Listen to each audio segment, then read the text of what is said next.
Welcome to Midwest Sports Net. Hi, I'm Joey McWilliams. Glad to get to be with you here live. It is Midwest Sports Now, and we are streaming live on this Thursday night, December 16th, 2021.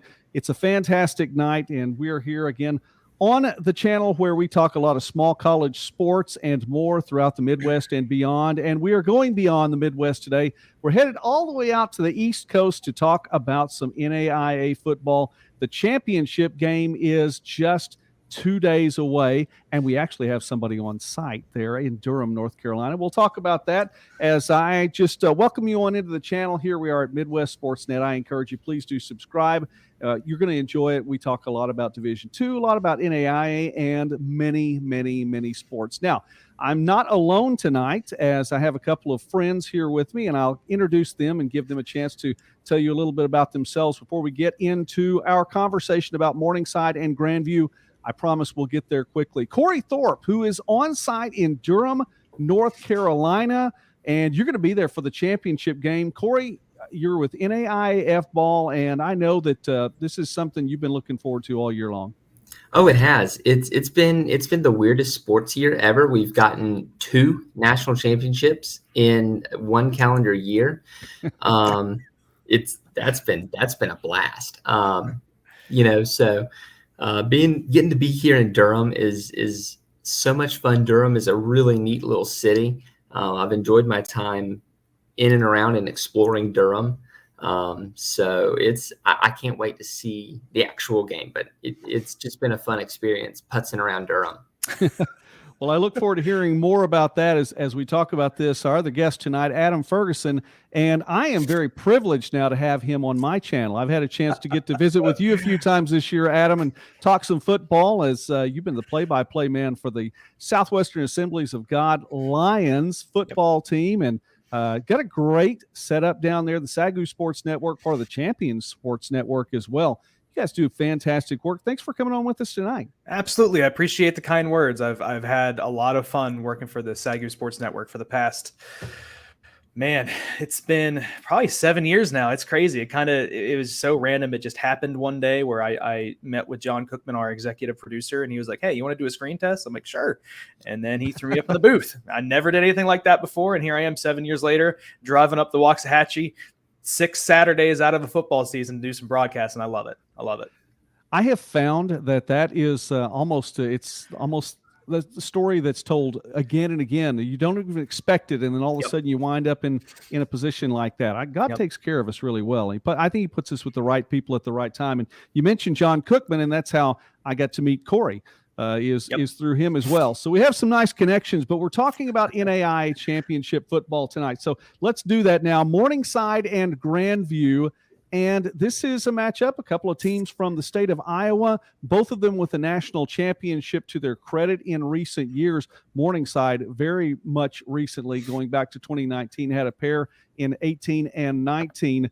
Is this a matchup, first off, Cory, is this something that you expected? And I think the natural answer here is probably going to be no. I mean, sort of. I mean, last year I was really sold on Grandview's defense. In 2020, I thought they would really make it to the national championship game. I thought they had a good shot last year to unseat Morningside with that good defense, and they almost did. Did I expect them to beat Lindsay this year? No. That's because Lindsay had a really good defense and a really good offense, but Grandview was able to chunk the ball around enough to beat Lindsay Wilson. Adam, in visiting with you at the start of the playoffs, and you all got to broadcast the Victory Bowl. That was your final broadcast of the season.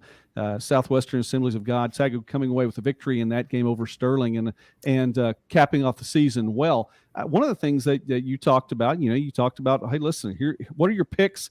Look all the way to the end and see what do you think who's going to come out on top. And you said Morningside. Did you see this as a potential matchup, or did you think Lindsay Wilson also?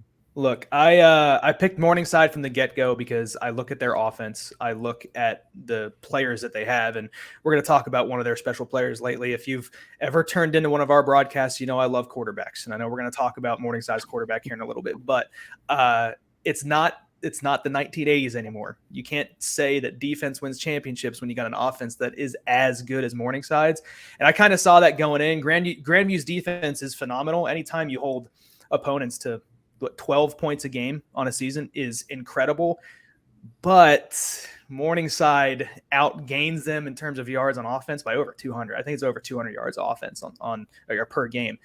I just think they're too high powered to stop. I had a gut feeling about Morningside, and it's not changed, and it makes me look like a smart man, which I'm always a fan of. Well, I like that too. Let's take a look here really quickly, and let's see. We'll bring this up on the screen and see if we can that path to the championship game for both these teams.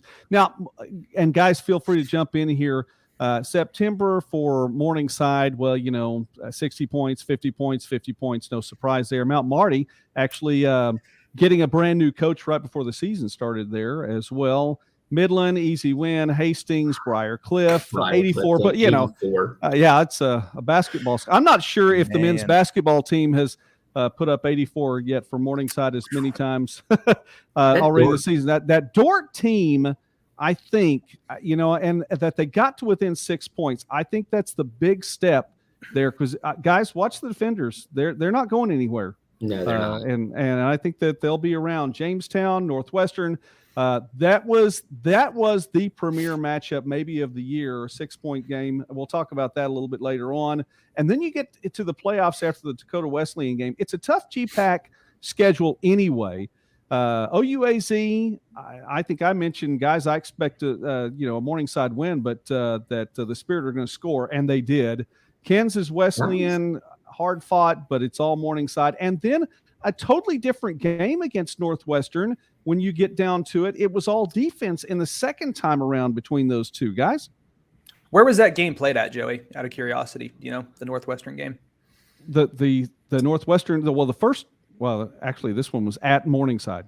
So it was at Morningside. The playoff game. Yeah, the playoff game was at Morningside. The first one was at Northwestern. I can imagine that the weather in early December in Iowa may have played a factor in the low-scoring game because it gets cold. It does. And I'm down in Texas, so it's about 78 degrees right now on December 16th, which I can't stand. I'm a northern boy. I'm from Pennsylvania. I hate hot winters. Don't like it. But Iowa's a little bit different. I imagine it was probably cold. The weather up there may have played a factor in that game, but good teams win ugly, and that's what they did. They won ugly against Northwestern in the semifinals. Well, I think they did what they had to do. That was the main thing when it came to it. Corey? Morningside was on their third or fourth string running back that game, Strecker, who is actually listed on their roster as a tight end. Sims was not available for much that game. He was not cutting good at all. He was basically just running in straight lines. So basically, Northwestern was able to key in on the passing game a little bit and kind of keep Morningside's offense down. But credit that Morningside defense, they had Koima running for his life the entire game. I mean, you won't see it in the stats where they have a lot of sacks because they didn't get him down, but they forced bad throws and they forced him out of the pocket, got him on the run, and made him throw the ball away. And you know what? That really was a big difference between the first game and the second game when you talk about that running game too with Sims. Strecker, had a few carries. He did what he was asked to do in that game. Sims had, I think, 8 carries in the contest, which he had not played against Kansas Wesleyan. They didn't use him at all. In that game, they didn't need to. There was clearly enough offense to go around. The defense did its job, but Sims was a big part of the first game. And well, I'll tell you what, that when you have to change a game plan as radically as that, I guess from one standpoint for Coach Ryan, I mean, he knows, hey, Northwestern's going to see something different today. This is not what they saw when we played them on November 6th for sure. No. But we look at those two. Let's look at Grand View here then, and we pull this up, their schedule and how they got to the championship game. One more win for Grand View this season, 14-0, and the Vikings make it back to the championship one more time. And they started off, well, it's a tough Hart schedule as well. And I think when you look at these these middle of America schedules where a lot of the NAIA football teams are, there's some predominant programs. A 21-point win over Benedictine, number 7 at the time. And here's the thing about Grandview's schedule, guys. They started off tough. They start off with Benedictine and Baker as their first 2 games in September, come away with wins. And I think you have to know at that point, hey, this could be something special. And it was 6 points from Evangel, 10 points from Missouri Valley. William Penn said, no, we're not playing at all. And then, of course, you get the big Graceland win, which it's going to happen again. 77 points right there. Back to a 7-point, 6-point, 7-point. And then you get into the playoffs. Dickinson State, always a tough opponent. Grandview took care of business there. Concordia, I think, again, we'll talk about some teams there that could be around in the GPAC. I think Concordia is ready to make some noise as well. And then Lindsey Wilson, a 6-point victory in that game against one of the toughest players in all of the NAIA in Cameron Dukes. Gentlemen? Just for me, scroll up there to the top. That first win in August is over a Central Methodist team that made the playoffs. We didn't know it at the time. Yep. But that was a really good Central Methodist team that they beat by 27. And like I said, we didn't know it at the time. Now, that Concordia game at the bottom there is actually the Concordia of Michigan. So that's the yes, it is. I'm sorry. I was thinking GPAC just a moment ago. You're exactly right, Cory. Yeah, so that is Concordia in the mid-states. But look, they did a great job in that Concordia game. Credit the offensive staff from Grandview in that Lindsey Wilson game. They went completely away from tendency, and they were very much chucking the ball around a lot with Johnny Sullivan. It threw Lindsey for a loop. They had no clue what to do with it. Yeah, Johnny Sullivan, quarterback for Grandview on the season, had not gone over 300 yards to that point and put up over 400 in the semifinals. I mean, it's beating a dead horse. I love quarterback play. I will talk about it all night long. I don't know how long you guys have, but I can talk about it all night long. And you got a ridiculous performance from Johnny Sullivan in that game, the biggest game of the year to that point. And he came out and he balled. I mean, he hadn't thrown the ball. I'm looking at it here. He's not thrown the ball over 40 times on the year, and threw it 47 times in the semifinals. Just, you leaned on him and he delivered. Mm-hmm. And I think it's one of those things too. I mean, from just even looking back some previous seasons, what he's done in the past, and obviously from this point, I think he was building to that point. Yeah. And when you're going to take on the number 1 team in the country, you've got to pull out all the stops. I don't think that you leave anything in your playbook where you go, I just wish we'd done this. I just wish we, maybe if we'd thrown it here, maybe if we just, fired a couple more times, maybe we just let Sullivan get loose. And you can't let that happen against the number 1 team in the country. You've got to give it all, and they did, and it paid off. By the way, I want to too, for the folks Concordia, Michigan, anybody watching that, yeah, that's entirely my bad. I'm thinking, I get into these things. You think about some of these conferences, and as we were talking a little bit earlier before we got on the air tonight, there were a couple of things I had run through my head about the KCAC, and just even these playoffs starting now. I'm really happy for the KCAC to get 2 teams in. Thought they should have 3. That's again, they didn't ask me. Why don't they ask me? But anyway, no, I think that was. I think you're exactly right, guys. Well, we look at that again: 13-0, 14-0. Let's pull up. I've got one more screen that I want to pull up. That will lead us into the next thing here. We were talking about individual honors, and you mentioned this, Adam, and this just announced today. So we've seen the NAIA All-Americans that have been announced. How about the Player of the Year in the NAIA? None other than Joe Dolenchek. And really, was there any question? No chance. Nope. No chance. I don't think so either. You look at these numbers, and they're pretty ridiculous numbers anyway. But just the graphic that is in front of you, and that's why I wanted to pull up this screen in particular. These are numbers for this season. Yeah. Okay. This is not even, this might be, all of, as Cory was mentioning, 2 national championships in 1 calendar year. For some people, this would be 2 seasons in one calendar year. This is not the case. 4,378 yards, 295 completions, 42 touchdowns, better than 2/3 completion rate.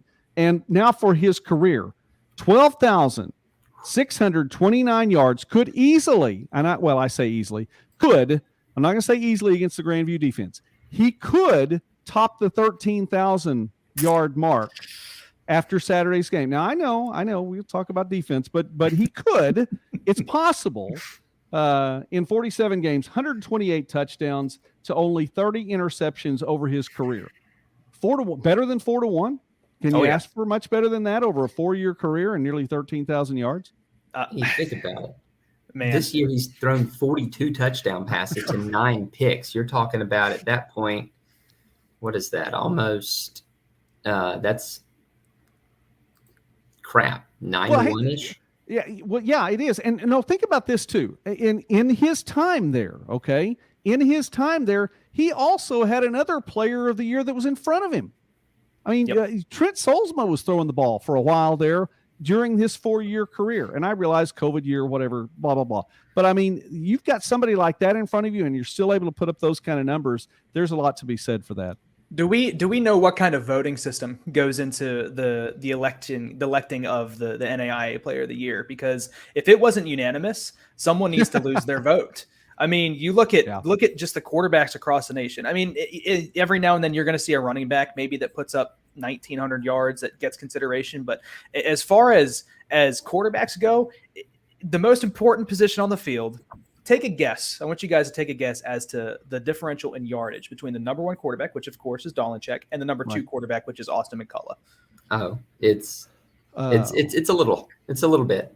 It's 1,100 yards. 1,000 yards? Okay, 1,100 yards. 1,000. Yeah. 1,100 yards between the number 1 and 2 passers in the nation. And Joey, you're familiar with them. I'm familiar with them because I've seen them year in and year out in the Sooner Athletic Conference. Ottawa of Arizona has had a really good quarterback in Austin McCullough the last few years. And for it to be that much of a disparity in passing yards, it's insane. So I don't know if there's any voting. I mean, to me, it's unanimous. This is the unanimous NAIA player of the year. So the one thing that I do know about it is that you do have to win Conference Player of the Year in order to be considered for NAIA Player of the Year, which is which is a trick. McCullough didn't win the Sooner Athletic Conference Player of the Year. Bingo. Okay, interesting. That's how that works. I didn't know that. That's what happened a couple of years ago when trying to remember the kid from Marion, the running back from Marion. Charles Salary won it, and not Dolanchek. Usually it's whoever's in the national championship, but I don't know why they didn't go with Dolanchek that year. He had a good year that year too. Yeah, this year I think it's a little bit better, all things considered. But yeah, you're exactly right. And by the way, those proprietary methods of doing whatever. Again, Adam, they didn't ask me, so I've got some ideas, but that's all right. That is okay. Well, hey, listen, we talk about that, and we want to get to when you think about these two teams, and we mentioned it just a little bit earlier. Let's talk about it right now. When you think about these teams, you think about strengths. So let's talk about Morningside then for a moment. Offense. You think about that, and it's been that way, not just this year. I mean, Coach Ryan now in his 20th season. He's been able to recruit well, and players, when they come to play for the Mustangs, they know they're going to be a part of a certain offense. And by the way, that's with just about any coaching staff. You know coming in, generally, if the coach has been there for 2 or 3 years, if you're going to have an opportunity to be able to excel as a player in whatever it is, whether it's a passing offense, whether it's flex bone, whatever the case may be, you know you're going to get an opportunity to excel not only as a quarterback, but as a receiver. And then you get someone like Sims in there who can just bull his way through things anyway when he's strong. I think it's a statement for the program, but still, the kids have to go execute, and that's exactly what they've done. Yeah. Go ahead. I expect, honestly, I don't know if we're going to get into score predictions, but I really think that this game, I think it's going to be a shootout. I really think that the Grand View's offense, I mean, we talk about Morningside's offense, 57 points a game. Grand View puts up 37 a game, which is not, I mean, the disparity between 57 and 37 is pretty crazy, but I really think that Grandview did a good job against the defense and Lindsey Wilson that is better than Morningside's defense. In terms of points per game on the year, Lindsey Wilson and Grandview gave up about the same, less than 12 points a game. Morningside's defense is not quite as good, statistically speaking, as Lindsey Wilson's defense. I really do think this game could end up being in like the 45 to 38 range. A lot of points could be scored in this game. Yeah, I mean, that is definitely true. I mean, I've seen, for me, the kind of archetype of this game is what we saw 3 years ago, Niles and Solsma's senior year, when they played Benedictine. A very similar, to me, Benedictine team to what you see in Grandview. Heavy run game, good defense. And in that game, it was still kind of a high-scoring affair. It was, if I remember, it was both teams scored in the 30s and maybe even in the 40s, if I remember correctly. It was a little bit ago. But you're gonna have that because both teams are good at what they do, or they wouldn't be here. But think about Sims. You talked about Dolanchek waiting behind Solsma. Sims had to wait his turn behind Anthony Ponder, AP, who was a good running back of his own. But really, for me, the MVP of the Morningside team are the big uglies up front. They keep Dolanchek squeaky clean back there. They open up gargantuan holes for Sims. It is almost a guarantee they're going to throw a Sims slip screen that will be an absolute thing of beauty because that offensive line is out there running ahead of them, and it'll be called at the right time, and it will be executed beautifully. To me, it starts with that Morningside front five. Hey, let's not gloss over this stat really quickly because you bring up a very good point. Dolanchek was not sacked this year. Not once. Did you say at all? Like 0 times? No sacks.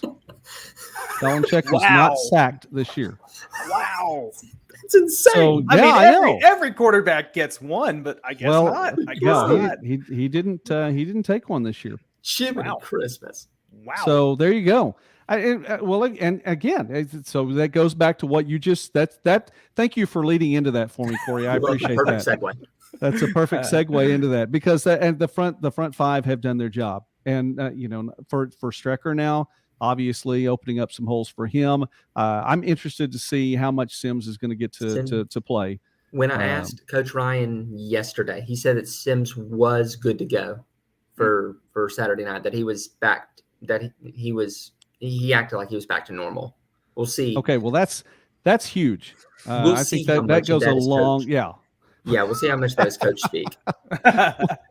Well, it's not. The good thing is it's not like the NFL where he has to, say this, that, or questionable or probable or whatever the case may be. And by the way, I enjoy listening to both these coaches. I think they're fun to listen to and fun to visit with. Really quickly, then the strength of Grandview. We've talked about it. It's the defense. With that in mind, then, if there's a healthy Sims, okay, let's say he's healthy, and because we have no reason to think otherwise, we see you seem to have a solid backup, for lack of a better phrase, in Strecker to come in there. But then all of the offensive weapons and Juergensmeyer and more for Dolanchek. How does this defense keep up with that? Did they spend everything they had 2 weeks ago? This is a Grandview defense that led the nation in takeaways.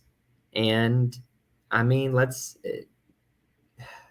for only throwing 9 interceptions all year, 2 of them were against Northwestern. Can the Grandview defense give themselves extra turns at bat against a good Morningside offense? Keep that Morningside offense off the field. Give themselves chances. I think it's likely. At least for the first half. I've seen, I keep saying, I've seen this game before. I've watched what I think this is the 3rd iteration of this game that I'm going to be seeing, because Marion was the same way.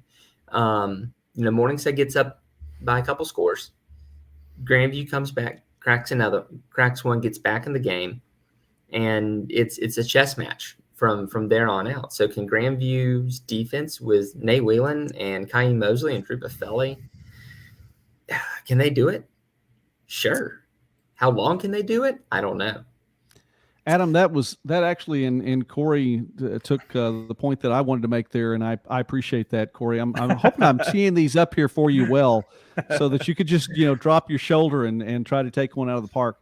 I think for a defense to do what Grandview's defense is going to be asked to do, I think they're going to have to get one or more turnovers to really just stay with it. I think that even on a smaller scale, turnovers, right? Big splash plays. You want to see that. You want your defense to come in with picks, sacks, fumbles, whatever you want. You want those splash plays. I think if you look at it on a smaller level as well, the best team in the country as far as converting third downs is Morningside, 57%, number one team in the nation.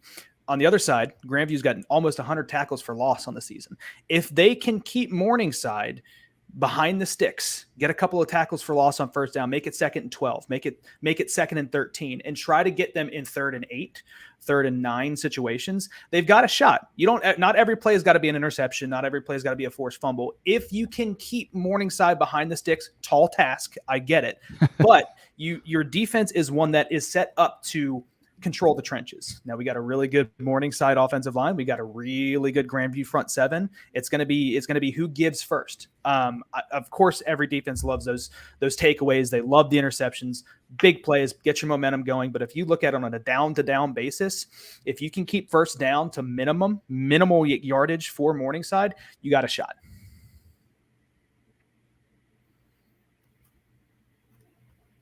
What he said. You got us, Joey? You still have us? Maybe not. I think we might. Understand. I understand. All right. Well, before we get to the end, and we'll start to wrap things up here, I appreciate you guys. And hello. Yeah, we're still here. I think you're a little behind, but okay. Well, I hope you're not losing me. So I'm going to see if there's anything trying to take away from. Hey, listen, I live in a house. I live in a house with many women, and then so the internet gets taken up, electricity gets taken up, all kinds of things. I'm just for my one son and me, we're just happy to be here sometimes. So okay, I know we want to get to the end, and I want to hear what you guys think. I know from 3-4 weeks ago what we all said at the time on the pregame for the Victory Bowl. I want to see if we go back to that. Before that time, though, I have to ask you guys. I mean, it's not only been a long year, but Cory, you talked about. I mean, there's been a lot of stuff that's happened. I think it's been a fun year. I've been so thankful to get to watch football again and watch football in the fall. I was thankful to watch football anytime. Last year, but to have it back in the fall where it belongs. And to be able to just get involved with everything, it's been fun. Are there any favorite moments for you? You look back and say, "Hey, this was something that was really cool." Cory, to me, and I've been looking at Southwestern's stuff here recently. To me, one of the cooler moments is their game against Kansas Wesleyan. You got a quarterback in Brad Cagle, who's a senior. In his last regular season game with the team, backs up against the wall. If you don't beat Kansas Wesleyan, you're not going to the playoffs. Cagle has thrown 3 passes all year after being the starting quarterback last year. Comes into the game, goes 10 for 14 for 3 bills and 3 touchdowns, and beats Kansas Wesleyan off the bench as the 3rd string quarterback. Yeah, and you're exactly right. That was a huge game, and not only did it propel them into the playoffs, it knocked Bethel out of the playoffs, which I thought. And again, I'm so happy for the KCAC to get 2 teams in, and I still wasn't happy because I thought they should have had 3. By the way, Coach Terry Harrison, now head coach at Friends, has moved down the road from North Newton, and he's in Wichita. That's a really interesting move. Listen, let me tell you something. First off, it is a huge hire for Friends. I love Coach Manili a whole lot. Coach Dion Manili, he stepped out of the position for Coach Harrison to come back to Wichita. Big deal. He's excited. I think that this is a program. Watch Friends. watch friends over the next couple of years. Now, it may take a year to get from 1-9 to wherever, but yeah, that was a big deal. It was a huge win for Southwestern, the Mound Builders, and make it on into the playoffs. And anyway, good for them for that. Can they build on that? Even though Cagle is he'll be stepping out, can they build on that? What are they going to do there in the upcoming season? For you, Adam, anything stand out? It was a special season for SAGU. Of course, you know that I live and breathe SAGU football as far as what I intake on any college football. It's Penn State football and SAGU football in my household. That's what it is. But it was a really fun season to watch. Seeing SAGU go winless 2 years ago, the COVID season happens and kind of throws everything out of loop. But they have this quarterback come in named Jordan Barlow, played pretty good in the split season, and we're like, okay, maybe we got a baller, we got a guy who can play a little bit. He really stepped out this past season, was really good. But how can you take away from Keaton Dudek and what he did this season? He didn't lead the nation in rushing, but I think he was the best running back in the nation, and I don't think it's very close, because if he had as many touches as the top rusher, he would have had about 2,000 yards on the year. And he was also very good out of the backfield. So it was a lot of fun to watch. Fortunately, we got to host the Victory Bowl. It was a little cloudy there for a minute, whether or not we were going to be able to host it or not. It was a little special for me, because the last time SAGU was in the Victory Bowl, I was a senior in college, and I was still the sideline reporter. I wasn't up in the booth yet. And it was about 9 degrees in that Victory Bowl. And I was down on the sideline with the players and the coaches. But this time around, I got to be up in the booth with my guy, Tim, who does such a great job, as well as my color commentator. And it was just, it was a big blessing.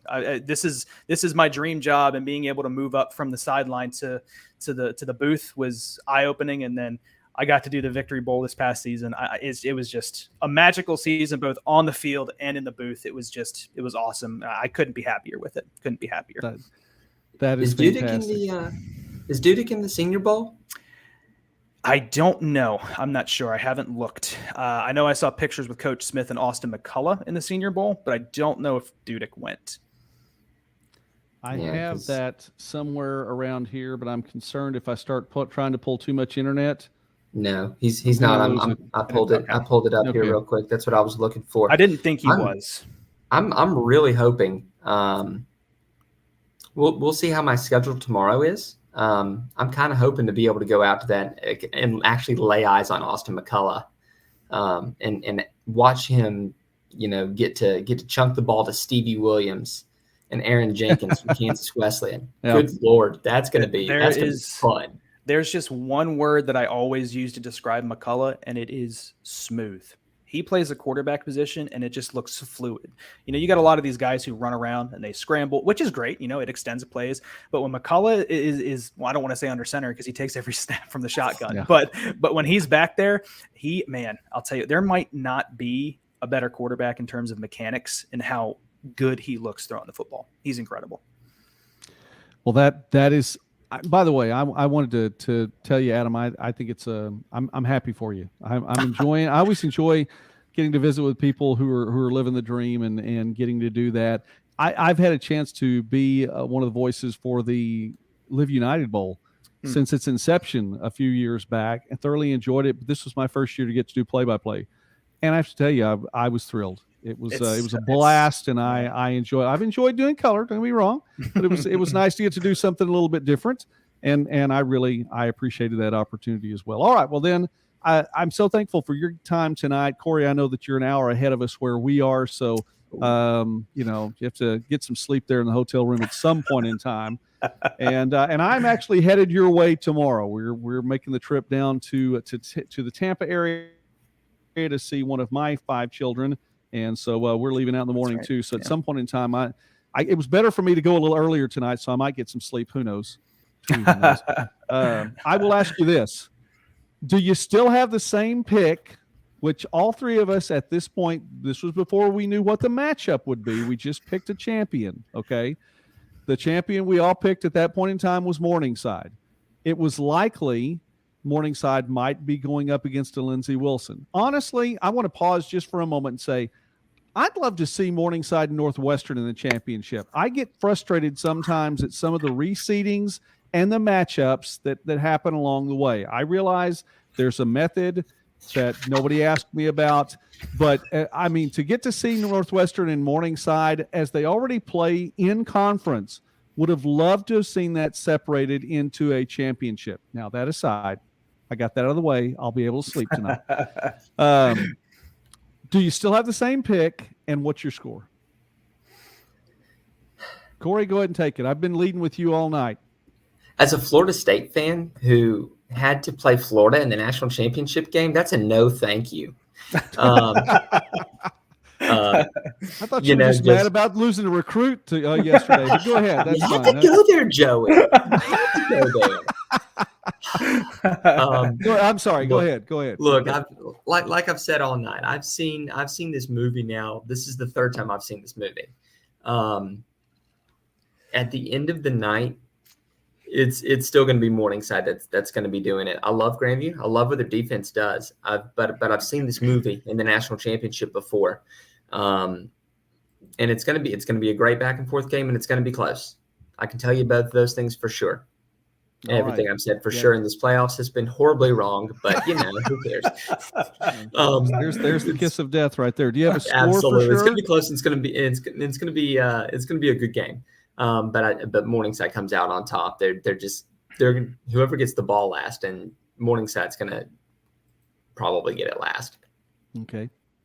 All right, Adam. I'm sticking with Morningside. I said it earlier. I do think it's going to be a shootout. Grandview's offense may be playing the best that they have all season outside of that 70-point game, but they've really stepped up in the playoffs and they've scored when they needed to against really good teams. So I do think it's going to be a shootout. I think Morningside's offense is significantly better than Grandview's. I'm sticking with like a 45-38 score. I do think it'll probably be one possession, but I think we'll be closing in on 100 total points in this game. All right. I think that's, I'd say that's fair. I'd say it's definitely fair. Okay. One of the things that and I didn't lead into this at all, but I'll lead into it with my score. I'm going to stick with Morningside too. I do think, as you mentioned, the offense is just too powerful. However, with these two teams, that they are the top. They have the top two place kickers in the country. Your first team All-American in Nathan Hamilton, who's for Grandview. Chase Carter, your second team All-American, who has now connected on 99 extra point attempts. So his PAT level, there's no question he's going to get 100 on Saturday. Yeah, there's absolutely. I mean, they're not going to play for 60 minutes if he doesn't get. Anyway, point is he'll make that 100. All right. That having been said, I think we could see a couple of field goals attempted in this one. So with that in mind, I'm going to say, it's Morningside, but I don't think every score is going to be a touchdown. I think that Grandview's defense does do its job and will keep the Mustangs out of the end zone every single time. I do think it's a 2-score game though. And I would say Morningside 41-30. So that's going to be my pick. Not quite 100 points. I think that would be fun. But it'd be fun to watch, but no, I'm going to go with Morningside. 41-30 is my pick. And I think the Mustangs get 3 and 4 years. So there we go. Wow. All right, Cory, thanks again for both of you guys. Really quickly, tell us where to find you and your partner, John, who is MIA tonight. He's out and about, I know. John is off traversing Europe. Yeah, exactly. I know. That is so John's cool. off traversing Europe now. I mean, who gets the better gig, me or John? But you can find NAIA ball anywhere pretty much where you are, whether that be Twitter, YouTube, Facebook, heck, we're even on TikTok. Wow. I know, right? But you can find us pretty much anywhere you are at NAIA ball. We are going to be there and posting updates. I have a TikTok too that I have shifted to a Midwest Sportsnet TikTok, and I'm posting one tomorrow. Seriously, an athlete who's promoting the channel, so I got to watch for that one tomorrow. There so we go. Be ready if I get through editing tonight. It happens before I take off on the road. Adam, Thanks again for being here tonight. Where do the people find you online? On a broadcast level, you can find us at Sagu Sportsnet on Twitter, YouTube, Facebook, pretty much any social media. On a personal level, you can find me on Twitter, AdamFerguson011, and on Twitch. I stream Monday through Wednesday and Saturdays, most Saturdays if I'm feeling up for it. But I stream on Twitch sports video games.